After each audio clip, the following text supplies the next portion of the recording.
മൃദു മൃദു ഇവളവിടെ എന്തെടുക്കുക വിളിച്ചാലോട്ട് കേൾക്കുകയില്ല. ഇങ്ങനെ ഒരു സാധനം.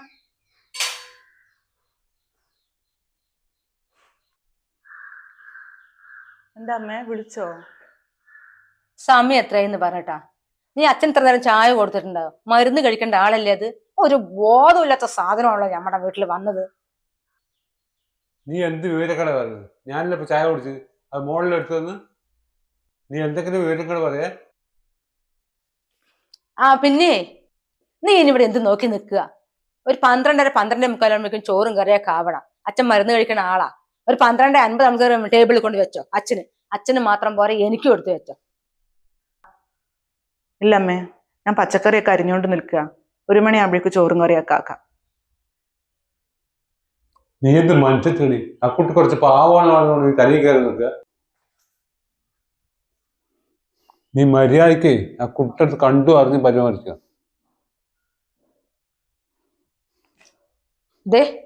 നിങ്ങളവിടെ മിണ്ടാതിരുന്നോളെ. നിങ്ങൾ ഒരുപാട് അവളെ കൂടെ തലയെ കയറ്റി വെക്കൊന്നും വേണ്ട. അതെ, നമ്മുടെ സ്വന്തം മോളൊന്നുമല്ല, മരുമോളാ. മരുമോൾ എന്തായാലും മരുമോളുടെ സ്വഭാവം കാണിക്കും. അത് മനസ്സിലാക്കി.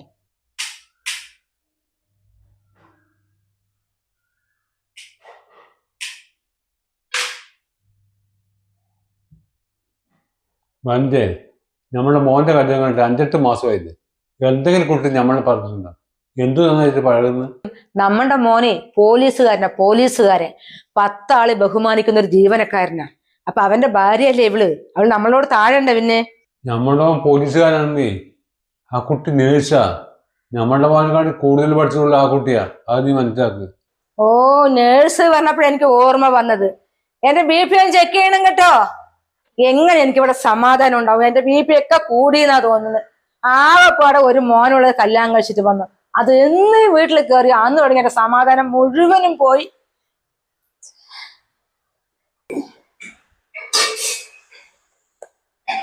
നീ എന്ന് ജന്മത്തിനടി മോളെ. ആ BP തലയിൽ കയറ്റേ അവൾക്ക് വേറെ എന്തെങ്കിലും അസുഖം വരണ്ട. നീ ഒന്ന് ചെക്ക് ചെയ്തവർക്ക്. ഇതാച്ചാ വരുന്നു.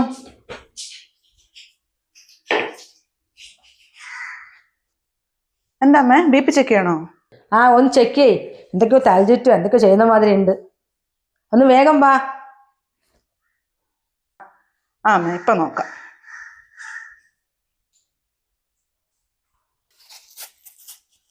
അതെ, BP നല്ലോണം ഒന്ന് ചെക്ക് ചെയ്. നീ ആശുപത്രി രോഗികൾ ചെക്ക് ചെയ്യുന്നില്ല എന്ന പോലെ നിന്റെ അമ്മായിമ്മയാണ് വിചാരിച്ച് ചെക്ക് ചെയ്യേണ്ടത്. നിന്റെ അമ്മായിമ്മ അല്ല അപ്പൊ ഞാൻ ആശുപത്രിയിലെ രോഗിയാണ്. അങ്ങനെ വിചാരിച്ചാൽ മതി. അമ്മ എന്തൊക്കെയാ ഈ പറയുന്നേ? BP നോക്കുന്നതിന് അമ്മായിയമ്മ രോഗി എന്നൊക്കെ ഉണ്ടോ? എങ്ങനെയുണ്ട് ഇപ്പോ? നോർമലാണോ? അത് നോർമലാ, കുഴപ്പമൊന്നുമില്ല. എന്നാ പോയിക്കോ, പണിയെടുക്ക് പോയിട്ട്.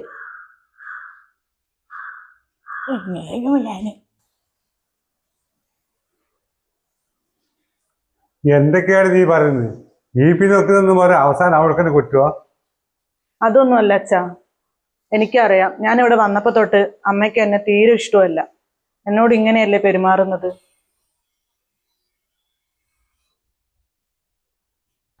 മോളെ, ഇവൾക്ക് കുറച്ച് വിവരം കുറവാ. നീ ഇവളുടെ വർത്തം കേൾക്കണ്ട. നീ നേരം മക്കളും ജോലി ചെയ്യുന്നില്ല. നീ എന്നിട്ട് കഴിച്ചിട്ട് ഉറങ്ങാൻ നോക്ക്. അമ്മേ, എന്നാ ഞാനൊരു കാര്യം ചെയ്യട്ടെ. നൈറ്റ് ഡ്യൂട്ടി കഴിഞ്ഞിട്ട് ഞാൻ നാളെ രാവിലെ വീട്ടിലേക്ക് പോട്ടെ. ഏട്ടനും എന്തായാലും ഇവിടെ ഇല്ലല്ലോ അച്ഛാ. ഒരാഴ്ച കഴിയുമ്പോൾ ഏട്ടൻ വരുമല്ലോ, അപ്പോഴേക്കും നൈറ്റ് ഡ്യൂട്ടിയും കഴിയും. എന്ത് നൈറ്റ് ഡ്യൂട്ടിയാണ് വീട്ടിൽ പോകട്ടെ എന്നുള്ളതാ? കഴിഞ്ഞ മാസം നീ നിന്റെ വീട്ടിൽ പോയത്? എന്നാ പിന്നെ ജോലി ചെയ്ത് നിന്റെ വീട്ടിൽ തന്നെ ഇരുന്നാ പോരെ? പിന്നെ എന്തിനാ എന്റെ മോന്റെ ഭാര്യയായിട്ട് കെട്ടി എഴുന്നള്ളിച്ച് വന്നത്? ആ നല്ല കാര്യം മോളെ.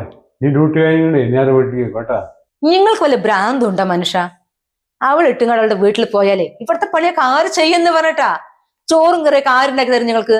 ഞാനിവിടെ ഒരു പണിയെടുക്കില്ല. ഞാൻ അപ്പോഴും പറഞ്ഞതാ, ഒരു ടീച്ചറെ കല്യാണം കഴിക്കാൻ. അതാണെങ്കിൽ ശനി ഞായറും ലീവ് ഉണ്ട്. ആ ചോപ്പക്ഷരം കലണ്ടറിൽ കാണുമ്പോഴൊക്കെ ലീവ് ഉണ്ട്. പിന്നെ വെക്കേഷനിൽ 2 മാസം ലീവ്. ഇതാണ് ഒരു ലീവും ഇല്ല, ഒന്നുമില്ല. രാവും പകലും ജോലി ജോലി ജോലി. ഓ, എനിക്ക് മതിയായി ഇതിന്. അമ്മയ്ക്ക് തന്നെ മതിയാവുന്നേ? ഞാനല്ലേ ജോലിക്ക് പോകുന്നേ. ഞാൻ ഇഷ്ടപ്പെട്ട് തെരഞ്ഞെടുത്ത ജോലിയായി നഴ്സ്. അയ്യോ, കണ്ടില്ലേ ഇവിടെ ഇങ്ങനെയൊക്കെ വർത്തമാനം പറയോ? സുരക്ക നമ്മൾ വിചാരിക്കുന്ന ആളല്ലാട്ടോളൂ. അമ്മേ, ഞാൻ രാവും പകലും കഷ്ടപ്പെട്ട് പഠിച്ച് നേടിയെടുത്ത ജോലിയായത്. അമ്മ എന്ത് പറയാലും ഞാൻ സഹിക്കും. എന്റെ ജോലിയെ കുറിച്ച് കുറ്റം പറഞ്ഞാൽ ഞാൻ സഹിക്കില്ല. നീ ആ കുട്ടി വീട്ടിലുണ്ടെങ്കിലേ നീ ഏത് സമയം കൈനീട്ടി കൊടുത്തിട്ട് ബി പി ആക്കി നിന്റെ അടുത്ത് പറ്റുമോ? ആ കുട്ടി കഷ്ടപ്പെട്ട് പഠിച്ചുകൊണ്ടല്ലേ.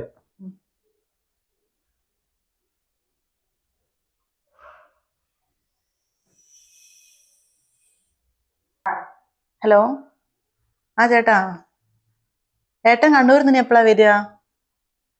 ഒരാഴ്ച കഴിയൂല്ലേ? അങ്ങനെയാണെങ്കിലേ നാളെ ഞാൻ നൈറ്റ് കഴിഞ്ഞിട്ട് വീട്ടിലേക്ക് പോവാന്ന് വിചാരിക്കുക. ചേട്ടൻ എന്തായാലും വരുമ്പോഴേക്കും ഒരാഴ്ച കഴിയുമല്ലോ. അപ്പോൾ ഞാൻ വരാം.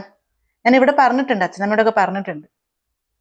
ശരി ഏട്ടാ, എന്നാ വെക്കട്ടെ, എനിക്ക് സമയമായി പോവാനായിട്ട്. ഓക്കെ. തുടച്ചും കാലം മോപ്പ് അങ്ങനെ വെള്ളത്തിലിട്ട് വെച്ചിരിക്കണു. അതങ്ങ് ഉണങ്ങാൻ വെച്ചൂടെ? എന്താ അത് പാത്രം കഴുകാണ്ട വെച്ചിരിക്കുന്നത്? ഇതൊക്കെ ഇരിക്കുന്നു. ആര് കഴുകും പറഞ്ഞിട്ടാണോ അത്? അയ്യോ അമ്മേ, ഞാൻ മറന്നുപോയി. ഈ 2 പാത്രമേ കഴുകാനുള്ളൂ, ബാക്കിയെല്ലാം ഞാൻ ചെയ്തു വെച്ചതാ. 2 പാത്രമോ? ഇതൊക്കെ 2 ആണോ? ഇതിൽ 3 ഇല്ലേ? 2 പാത്രം അത്രേ. ഇപ്പൊ ഒരുങ്ങിയല്ലോ വീട്ടിലേക്ക് പോകാൻ. പോയിക്കോ, എന്നെ പറഞ്ഞിട്ട് കാര്യമില്ല. എന്റെ മോനെ പറയണം. പറയുന്നതിനൊക്കെ കൂട്ടു നിൽക്കുന്നുണ്ടല്ലോ ഭാര്യയ്ക്ക്. അല്ലെങ്കിൽ അവൻ അങ്ങനെയാണ്. കല്യാണം കഴിഞ്ഞതോടുകൂടി അവൻ രോഗമില്ലാണ്ടായി. അപ്പൊ ഞാൻ പറഞ്ഞ ഒരു സാധനം കേൾക്കണ്ടേ? എങ്ങനെ കേൾക്കാനും? ഇങ്ങനത്തെ ഓരോന്നല്ലേ കുടുംബത്തിൽ വന്ന് കയറിയിരിക്കണത്. അമ്മ മേലേക്കൊന്നും കയറണ്ട. മേലെ എല്ലാം ഞാൻ അടിച്ചു വരി തുടച്ചിട്ടുണ്ട്. തുണികളൊക്കെ മടക്കി എടുത്തു വെച്ചിട്ടുണ്ട്. രാത്രിത്തേക്കുള്ള ഭക്ഷണം ആക്കി വെച്ചിട്ടുണ്ട്. എല്ലാ പണിയും ഞാൻ ചെയ്തിട്ടാ പോകുന്നത്. 2 ദിവസത്തെ കാര്യമല്ലേ ഉള്ളൂ. അത് കഴിഞ്ഞ് ഞാൻ വരുമല്ലോ. പിന്നെ ഞാൻ തന്നെ ചെയ്തോളൂ ഇതൊക്കെ. പോയിക്കോ, നിന്നിവിടെ ആര് പിടിച്ചിരുത്തി? വരൂ, എന്താ ഇഷ്ടം പോലെ ചെയ്യും. അച്ഛാ, ഞാൻ പോയിട്ട് വരുവാണേ. ഡ്യൂട്ടി കഴിഞ്ഞിട്ട് ഞാൻ നേരെ വീട്ടിലേക്ക് പോകും. ശരി മോളെ, സമാധാനമായിട്ട് കേട്ടാ.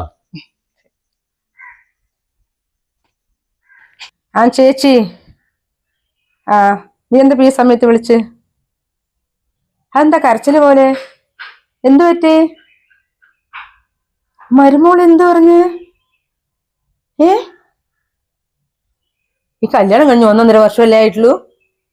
അപ്പൊ അവൾ നിന്ന് ഇങ്ങനെയൊക്കെ പറയാനായോ? എന്റെ അമ്മോ, അത് വല്ലാത്ത സാധനമാണല്ലോ. നീയല്ലേ ആദ്യം പറഞ്ഞു പാവമാണ്, നല്ലൊരു മോളാണെന്നൊക്കെ.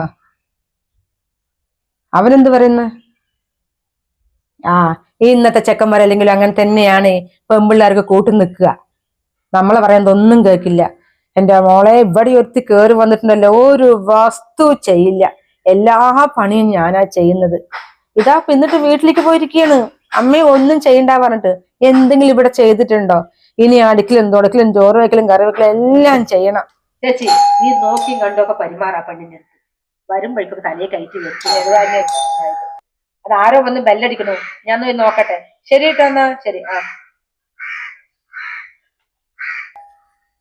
എവിടെ ഇല്ലേ?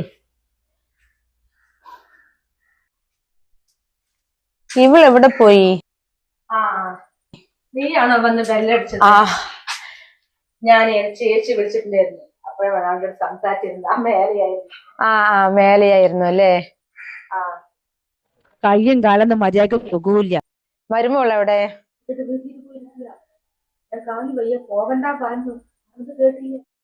ഇപ്പൊ ആളുടെ കല്യാണം കഴിച്ചവര് മേലേക്ക് കയറലോ എടുക്കലോ ഒന്നുമില്ലാലോ. ഒരു പണിയും ചെയ്യാൻ അയക്കില്ല. കണ്ടുകൂടെ എനിക്ക്. നീ ഭാഗ്യവതി അല്ലേ വനജേ? നിന്റെ മരുമോൾ ജോലിക്ക് പോകുന്നു, വന്നിട്ട് വീട്ടിലെ എല്ലാ പണിയും ചെയ്യുന്നു.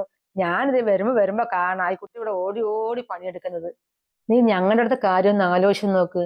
രാവിലെ 2 ആളും ജോലിക്ക് പോകുമ്പോഴേക്കും ചോറും കറിയും എല്ലാം ആക്കി പാത്രത്തിലാക്കി വെക്കണം ഞാന്. അല്ലെങ്കിൽ അവളുടെ മുഖം കാണാം വീക്കി ഇറച്ചി കൊണ്ട് അപ്പുറത്ത് പോയി നിൽക്കുന്നത്. അതെന്തെങ്കിലും ആയിക്കോട്ടെ പറയാ. ചോറും കറിയും ഒക്കെ വെച്ച് ഒരുക്കും എനിക്ക് ഒരു സങ്കടവും.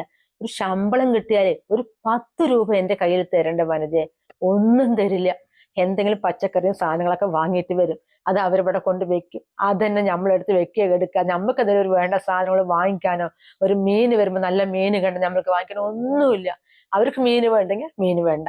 അവർക്ക് പച്ചക്കറി മതിയെങ്കിൽ പച്ചക്കറിയും കൂടി അവരെന്താ കഴിക്കണം അത് നമ്മൾ കഴിച്ചിരിക്കണം. പിന്നെ അവർക്ക് പുറത്ത് പോയിട്ടൊക്കെ വേണ്ടത് എടുത്തൊക്കെ കഴിക്കാം. നമ്മൾക്കത് വല്ലതും ഉണ്ടാ? 5 പൈസ എന്റെ കയ്യിൽ എന്റെ മോനും തരില്ല, മരുമോളും തരില്ല. നിന്റെ മരുമോൾ എങ്ങനെയാ? ശമ്പളം കിട്ടിക്കഴിഞ്ഞാ എന്തെങ്കിലും തരുവോ? ഇവിടെ പിന്നെ അവൾക്ക് ശമ്പളം കിട്ടിക്കഴിഞ്ഞാ എന്ന് അവളുടെ കല്യാണം കഴിച്ചുകൊണ്ട് ഇവിടെ കൊണ്ടുവന്നു ആ കുട്ടി തന്നെ അല്ല അവളെ തന്നെ ഇവിടുത്തെ കാര്യം നടത്തുന്നു. അവന്റെ അടുത്ത് പറഞ്ഞത്രേ ഏട്ടൻ രണ്ടാളുടെ ശമ്പളം കൂടി ഇവിടെ ചെലവാക്കണ്ട, ഏട്ടന്റെ ശമ്പളം ഏട്ടൻ ബാങ്കിൽ എത്തുമെന്നുള്ളത്. ശമ്പളം കിട്ടിക്കഴിഞ്ഞാൽ വീട്ടിലേക്ക് വേണ്ട സാധനങ്ങൾ എല്ലാം വാങ്ങിക്കുന്നത് മറ്റൊരു ഇത് എന്റെ അടുത്ത് തരാൻ ഞാൻ വാങ്ങിക്കുന്നത്. എനിക്കെന്ത് അവരുടെ പൈസ എനിക്ക് എന്റെ മോനുണ്ട്. വനജേ, എനിക്ക് ഇത്രയും നല്ലൊരു മരുമോളെ കിട്ടുമ്പോഴേ എനിക്കങ്ങ് തോന്നുക നിന്റെ മരുമോളെ കുറിച്ച് നാട് മുഴുവൻ നല്ല അഭിപ്രായമോ, എന്ത് നല്ലൊരു കുട്ടിയാണ് പറഞ്ഞിട്ട്. ഇന്ന് എന്റെ മരുമോളൊക്കെ പോലെയാണെങ്കിൽ നീ ഇവിടെ ഒരു ദിവസം വെച്ചേക്കില്ല, അപ്പൊ തന്നെ അതിന് പറഞ്ഞു വിടും. ഇത്രയും നല്ലൊരു കുട്ടിനെ കിട്ടുന്ന ഇങ്ങനെയൊക്കെ പറയുന്നത്. നിന്റെ മോൻ കണ്ണൂരല്ലേ ജോലി, ആ കുട്ടി ജോലിയും ചെയ്ത് ഇവിടെ തന്നെ ഇരിക്കുന്നില്ലേ, വളരെ അതിന്റെ വീട്ടിൽ പോയി ഇരിക്കുന്നുണ്ടോ? ഇന്നത്തെ കാലത്തെ പെൺകുട്ടികൾ ശമ്പളം കിട്ടി ആരെങ്കിലും നമുക്ക് തരുവോ? 1 രൂപ പോലും തരില്ല.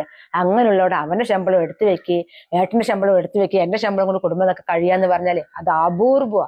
നിനക്ക് കിട്ടിയ ലോട്ടറിയാണ് വിചാരിക്കും. ഞാൻ പോകട്ടെ, എന്റെ മരുമോളും അവന് ജോലി കഴിഞ്ഞ് വരാനായി. ചായ അതിൽ ഉണ്ടാക്കി വെച്ചിട്ടില്ലെങ്കിലേ പിന്നെ അത് മതി ഇന്നത്തെ. ഈ ചെയ്തൊക്കെ പോകും. ശരി കേട്ടോ എന്നാ.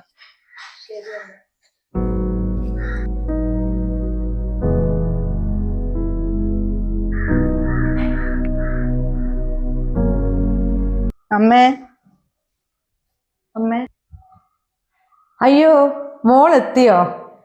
ജോലി കണ്ട് നേരെ ഇങ്ങോട്ട് വന്നായിരിക്കും അല്ലേ? അമ്മ അടിച്ചു വരിക, ഞാൻ ചെയ്യാം. വേണ്ട മോളെ, അമ്മ ചെയ്തോളാ.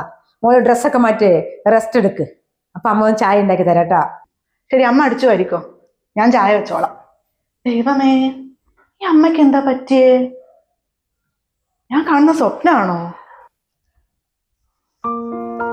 മോളിപ്പോ എന്താ ആലോചിക്കുന്നത്? ഓ, ഈ അമ്മ എങ്ങനെ നന്നായി എന്നല്ലേ മോളെ. അമ്മ ആകെപ്പാടെ മാറി. ഇപ്പോഴേ മോളെന്റെ മോന്റെ ഭാര്യയല്ല, എന്റെ സ്വന്തം മോളാ. മോളെ പോലെ ഒരു കുട്ടി ഇവിടെ എവിടെ ഇല്ലാന്ന് ഇവിടുത്തെ ആൾക്കാർ പറയുന്നത്. അമ്മയ്ക്ക് അഭിമാനമാ എന്റെ മോളെ കുറിച്ച് പറയാൻ.